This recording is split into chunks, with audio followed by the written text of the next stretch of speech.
Toyota Prado naman tayo mga pare. Naka OEM nga pala ito na projector, tapos LED na rin. Ganito siya kalakas, nasa 500 lux. So tara, buksan na natin siya. Permaseal nga pala yung headlight na to, kaya medyo natagalan tayo buksan. Tapos ito nung tinatanggal ko na yung mga components niya at papalitan natin ng bagong bracket, bagong projector. Saka syempre, yung bezel niya, nagtabas tayo ng konti dyan pero hindi halata. OEM plus tayo dito mga pare. Check natin kung aligned na to. Tapos ayan na nga, unat na yung mga cut off niya. Pantay na pantay silang dalawa.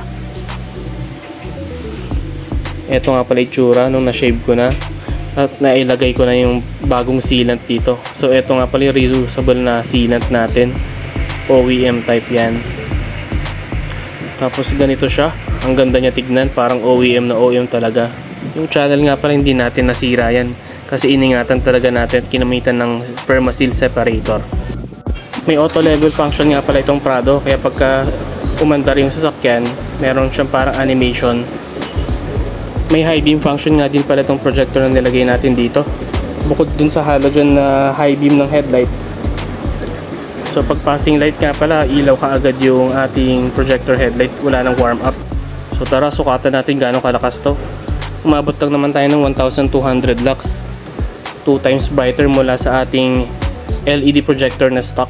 Yung lakas nga pala ng output, minsan nagdedepende rin sa condition ng lens. Eto malinaw pa kasi kaya malakas din yung output natin dito.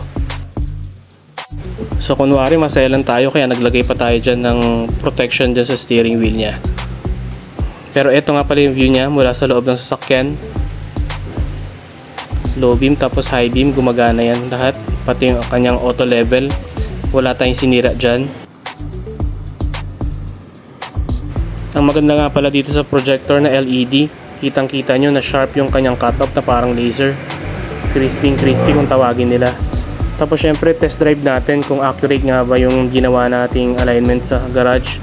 So nag-adjust pa tayo ng konti dito, ipinasok pa natin ng konti yung cutoff para sure na hindi makasilaw sa kasalubong.